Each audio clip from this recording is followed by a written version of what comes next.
ಈ ಒಂದು ಊರಿನಲ್ಲಿ ನಾಗೇನಹಳ್ಳಿ ಅಂತ ಊರಿನಲ್ಲಿ ಒಂದು ದೊಡ್ಡ ಮನೆ ಇತ್ತು, ಕುಟುಂಬ. ಓಕೆ, ನಮ್ಮ ಮದುವೆಗೌಡ್ರಿದ್ದಂಗೆ ಅವ್ರ ಮನೆಯಲ್ಲಿ ರಾತ್ರಿ ಮಲಗಿದ್ರು. ಅವ್ರಿಗೆ 80 ವರ್ಷ ಆಗಿತ್ತು. ತಮಗೆ ಎಷ್ಟಾಯ್ತು ಈಗ?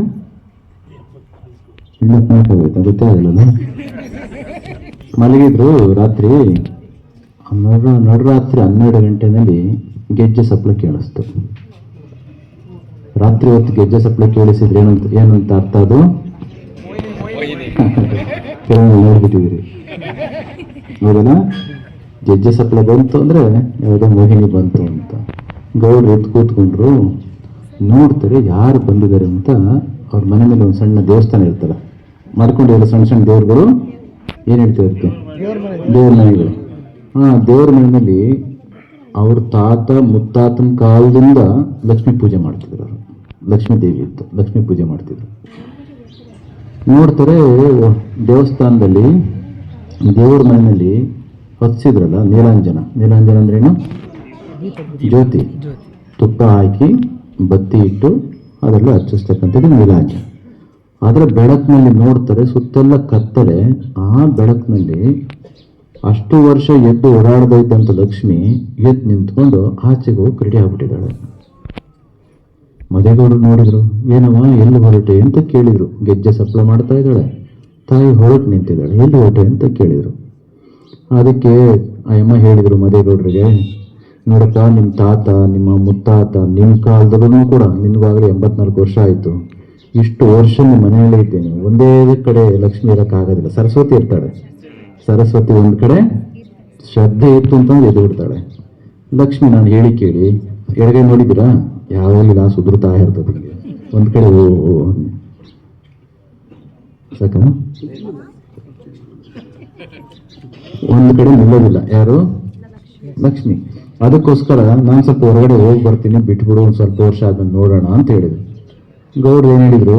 ನೋಡುವ, ಇಷ್ಟು ವರ್ಷ ನೀವು ಇದ್ದದ್ದು ಸತ್ಯವೇನೆ, ಆದ್ರೆ ಈಗ ನೀನು ಹೊರಟಿರೋದು ಎಷ್ಟೊತ್ತಿನಲ್ಲಿ?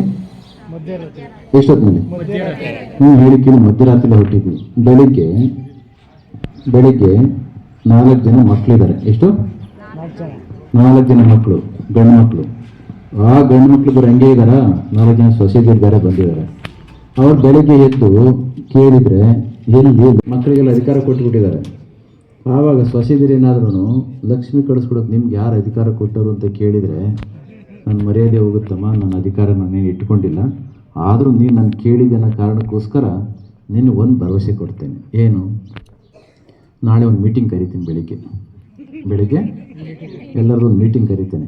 ಮೀಟಿಂಗ್ ಕರೆದು ಹಿಂಗೆ ಈ ಥರ ಆಯಿತು ಅಂತ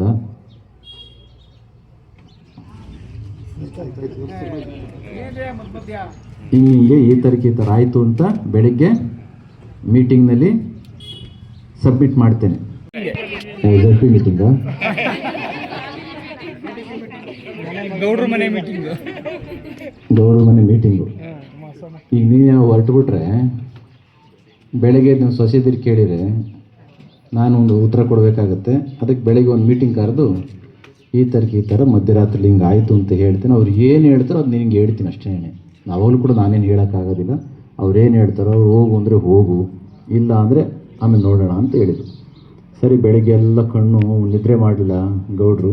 ಕಣ್ಣೆಲ್ಲ ಊದ್ಕೊಂಡ್ಬಿಟ್ಟಿತ್ತು.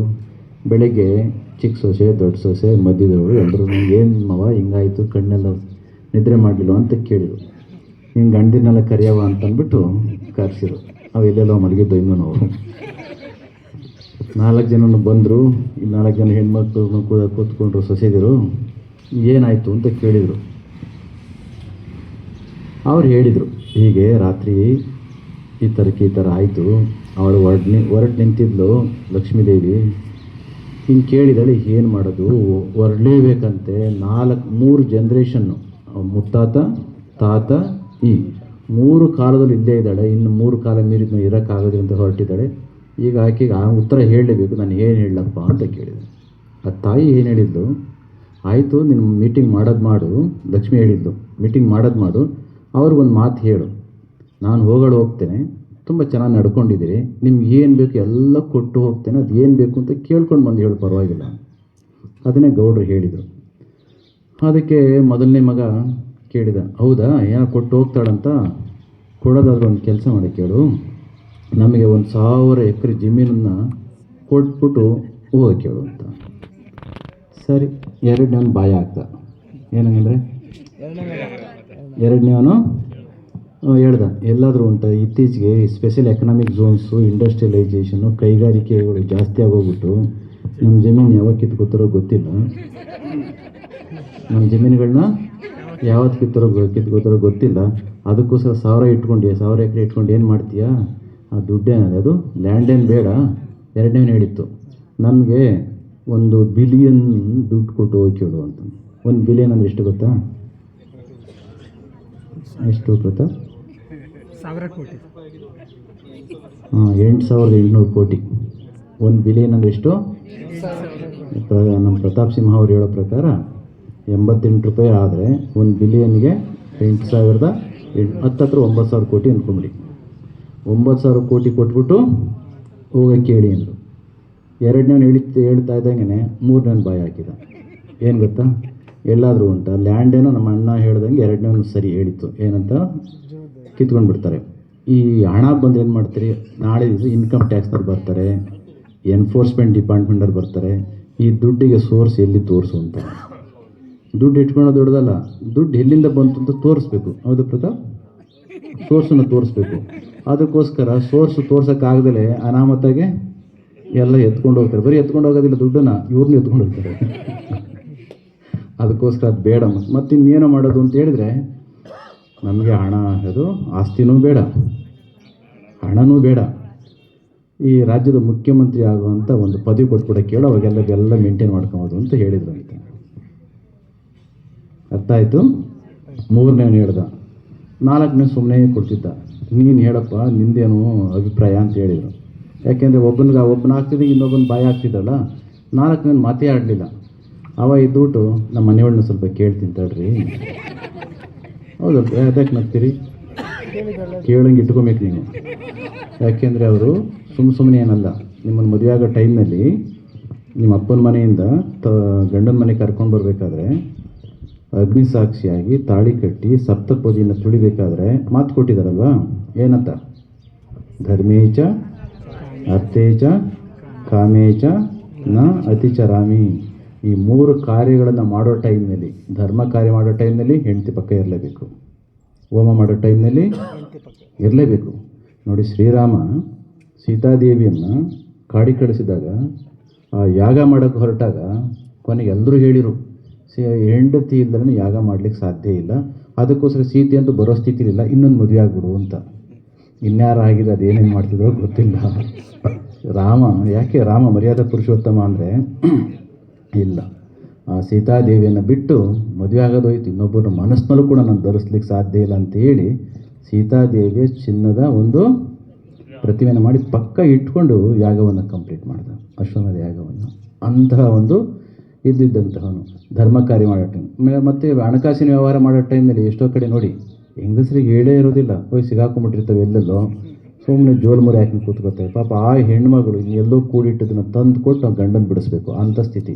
ಅದಕ್ಕೋಸ್ಕರ ವ್ಯವಹಾರ ಮಾಡಬೇಕಾದ್ರೆ ಹೆಂಡತಿಯನ್ನು ಒಂದು ಮಾತು ಕೇಳಬೇಕು, ಇಂಥ ವ್ಯವಹಾರ ಮಾಡ್ತಾ ಇದ್ದೀನಿ ಹಿಂಗೆ ಅಂತ ಕೇಳಬೇಕು. ಅದಕ್ಕೆ ನಮ್ಮ ಹಿರಿಯರು ಕಂಡೀಷನ್ ಹಾಕಿದ್ದಾರೆ, ಧರ್ಮದ ಕಾರ್ಯ ಮಾಡೋ ಟೈಮ್ನಲ್ಲಿ ಒಬ್ಬೊಬ್ಬರೇ ದೇವಸ್ಥಾನಕ್ಕೆ ಹೋಗ್ಕೊಡ್ದು, ಹೆಣ್ಮಗಳನ್ನ ಕರ್ಕೊಂಡೇ ಹೋಗಬೇಕು ಪೂಜೆ ಮಾಡೋ ಟೈಮ್ನಲ್ಲಿ. ಮತ್ತು ಹಣಕಾಸಿನ ವ್ಯವಹಾರವನ್ನು ತನ್ನ ಹೆಂಡತಿಗೆ, ಧರ್ಮಪತ್ನಿಗೆ ತಿಳಿಸೇ ಮಾಡಬೇಕು. ಧರ್ಮೇಚ ಅರ್ಥೇಚ ಕಾಮೇಚ.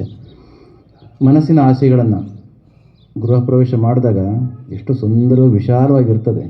1-2 ತಿಂಗಳ ಮನೆಗೆ ಹೋದರೆ ಬೇಕಿದ್ದು ಎಲ್ಲ ತುಂಬಿಟ್ಟಿರ್ತಾರೆ. ಅವ್ರು ಕೂತ್ಕೊಳ್ಳೋಕ್ಕೆ ಜಾಗ ಇರಲ್ಲ, ವಸ್ತು ಒಳಗಡೆ ಇರ್ತವೆ, ಅವ್ನು ಹೊರಗಡೆ ಕೂತಿರ್ಬೇಕಾಗುತ್ತೆ, ಅಷ್ಟು ತಂದು ಹಾಕ್ಕೊಂಡ್ಬಿಡ್ತಾರೆ. ಆದರೆ ಹೆಣ್ಮಕ್ಳನ್ನ ಕೇಳಿದರೆ ಮನೆಗೆ ಯಾವುದು ಬೇಕು ಅನ್ನೋದನ್ನು ಮನಸ್ಸಿಗೆ ಇಷ್ಟಪಟ್ಟದನ್ನು ಅಷ್ಟೇ ಹೇಳ್ತಾರೆ, ಅಷ್ಟೇ. ಯಾಕೆಂದರೆ ಅವ್ರು ತಾನೇ ಮನೆ ಮೇಂಟೈನ್ ಮಾಡಬೇಕು. ಅದಕ್ಕೆ ನನ್ನ ಕೊನೆಯ ಮಗ ಏನು ಹೇಳ್ದ, ನಾನು ಮನೆಯವ್ರನ್ನ ಒಂದ್ಸಲ ಕೇಳ್ತೇನೆ ಅಂತ ಹೇಳಿದೆ. ಕೊನೆಗೆ ಕಿರಿ ಸೊಸೆ ಹೇಳ್ಕೊಟ್ಲಂತೆ. ಯಾರಿಗೆ? ಮದೇಗೌಡರಿಗೆ, ಮಾವನಿಗೆ. ಏನಂತ? ಏನಿಲ್ಲ, ಆಯಿತು ಹೋಗೋದು ಹೋಗಲಿ, ಏನು ತೊಂದರೆ ಇಲ್ಲ, ನಮಗೆ ಆಸ್ತಿನೂ ಬೇಡ, ಹಣನೂ ಬೇಡ, ಅಧಿಕಾರನೂ ಬೇಡ. ಯಾವಾಗ ನೋ ಕಾನ್ಫಿಡೆನ್ಸ್ ಮೋಷನ್ ತಂದು ಯಾವಾಗ ಇಳಿಸ್ಬಿಡ್ತಾರೋ ಗೊತ್ತಿಲ್ಲ. ಅಧಿಕಾರ ಬರ್ತದೆ, ಅಧಿಕಾರ ಹೋಗ್ತದೆ, ಅದು ಕೂಡ ಶಾಶ್ವತವಲ್ಲ. ಶಾಶ್ವತವೂ ಅಲ್ಲದ್ದನ್ನು ಹೋಗಿ ಹೋಗಿ ಆ ತಾಯಿ ಹತ್ರ ಕೇಳೋದು ಬೇಡ, ಮತ್ತೇನು ಕೇಳಬೇಕು? ನೋಡಿ, ಇಷ್ಟು ವರ್ಷ 3-4 ಜನ್ರೇಷನ್ದು ಒಟ್ಟಿಗೆ ಬದುಕ್ತಾ ಇದ್ದೀವಲ್ವ. ಒಟ್ಟಿಗೆ ಹೇಗೆ ಬದುಕ್ತಾ ಇದ್ದೇವೆ? ಮನೆಯಲ್ಲಿ ಶಾಂತಿ, ಮನಸ್ಸಿನಲ್ಲಿ ಶಾಂತಿ. ಮನೆಯಲ್ಲಿ ನೆಮ್ಮದಿ, ಮನಸ್ಸಿನಲ್ಲಿ ನೆಮ್ಮದಿ, ಮನೆಯಲ್ಲಿ ನೆಮ್ಮದಿ. ಆ ಯಮ್ಮ ಏನು ಕೊಡೋದು ಬೇಡ, ನಮ್ಮೆಲ್ಲರ ಮನಸ್ಸಿನಲ್ಲಿ ಈಗಿರ್ತಕ್ಕಂಥ ಈ ಶಾಂತಿ, ನೆಮ್ಮದಿ, ಆನಂದವನ್ನು ಎಷ್ಟು ಕಾಲ ಹೋದರೂ ಕೂಡ ಭತ್ತದ ಹಾಗೆ ಹೀಗೇ ಇಟ್ಬಿಟ್ಟು ಹೋಗಕ್ಕೆ ಕೇಳು ಅಂತ. ಕೊನೆ ತೀರ್ಮಾನ ಏನಾಯಿತು? ಶಾಂತಿ, ನೆಮ್ಮದಿ, ಆನಂದ ಇಷ್ಟನ್ನು ಕೊಟ್ಬಿಟ್ಟು ಹೋಗು ಅಂತ ಹೇಳು ಅಂತ ಕಿರಿ ಸೊಸೆ ಹೇಳ್ಕೊಟ್ರು. ಉಳಿದವರೆಲ್ಲ ಬೇಜಾರು ಮಾಡ್ಕೊಂಡ್ರು. ಪಾಪ ಈಕೆಗೆ ಏನು ಗೊತ್ತಾಗುತ್ತೆ, ವ್ಯವಹಾರ ಜ್ಞಾನ ಇಲ್ಲ ಅಂತ. ಸರಿ, ರಾತ್ರಿ ಮಲಗಿದ್ರು ಗೌಡ್ರು. 1 ವಾರ ಆಯಿತು. ಲಕ್ಷ್ಮಿ ಮತ್ತೆ ಏನು ಗೆಜ್ಜೆ ಶಬ್ದ ಬಂತು. ಗೌಡ್ರು ಎದ್ದು ಕೂತ್ಕೊಂಡ್ರು.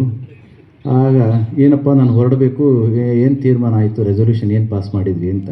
ಹಿಂಗೆ ಆಯಿತು ಅಂತ ಎಲ್ಲ ಡೆಲಿಬ್ರೇಷನ್ಸ್ನೆಲ್ಲ ಏನೇನು ನಡೀತೆ ಎಲ್ಲ ಹೇಳಿಬಿಟ್ಟು, ನೀನು ಹೋಗ್ಬೇಕಂತ ಏನು ತೊಂದರೆ ಇಲ್ವಂತೆ. ನನ್ನ ಸೊಸೆ ಹೇಳಿದಾಳೆ, ಈ ಮನೆಯಲ್ಲಿ ಸದಾಕಾಲ ಶಾಂತಿ, ನೆಮ್ಮದಿ, ಆನಂದ ಎಂದೂ ಭತ್ತದ ಸೆಲೆಯಾಗಿ ಇರುವ ರೀತಿಯಲ್ಲಿ ಬಿಟ್ಟು ನೀನು ಹೋಗ್ಬೇಕಂತೆ, ಹೋಗು ಅಂತ.